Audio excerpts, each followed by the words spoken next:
जड़े लभर थे दी जन को बहुत भल पाऊे किंतु हठात दिने झीटे आसिक कह मो बापा देह खराब एंड सी मत राण पकईकी कहते सी जो पुओ को बाछुंट मुझे बाहा हो जाए सो प्लीज तुम मत भूली जाओ पुओटी कह प्लीज तू मत छाड़नी मु मरीजी चल आम बाहा हो बापा मानिजे झीटी कह ना मु मो बापा माँ को धोखा दे पारि कहीकि पलैब बाहाघर किछि वर्ष पर झीटी पुओ सहित देखा कर पचार तुम केमती अच्छ पुओटी हसी कह झील मैंने जिते रिलेसन को आसती ना गोटे पुओ को ढेर सारा स्वप्न देखाती किंतु शेष में बापा माँ को धोखा दे पारिनी कहीकि बापा माँ भलिया भल पाइबा दौथिबा पुओ को आराम से धोखा दे दियंती। अच्छा थोड़े भावे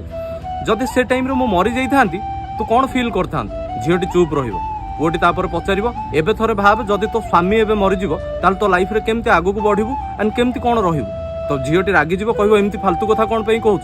पिलाटी पुणी हसी कहबो खाली तू नुहे जो झील को भी आम ता स्वामी मरीजा कथा कहबा ना सी रागिब कहीं ना स्वामी मरीगला गोटे झील को लाइफ रे आगू बढ़ापी बहुत कष्ट हुए एंड ताठू बड़ कथा हूँ सी विधवा हो जाए किंतु साला बॉयफ्रेंड मरीगले टिके कुंभीर कांदना तापर आराम से लाइफ रे आगू बढ़ीज एंड ताठू बड़ कथा हूँ बॉयफ्रेंड मरला कौ झील को विधवा हवा भी पड़ेनि ओके एंड कौन मत पचारू मु केमिति अच्छी जेतबेले छाड़िकी गलु सेतबेले कहिथलु जे केमिति रहिबो एते वर्ष भीतर केबे बुझिया पई ट्राई करछु मु केमिति थिली जदि केमिति रहिबी पचारलुनी केमिति थिली पचारलुनी ताहाले एबे भी तोर जानिबा दरकार नाही मु केमिति अच्छी।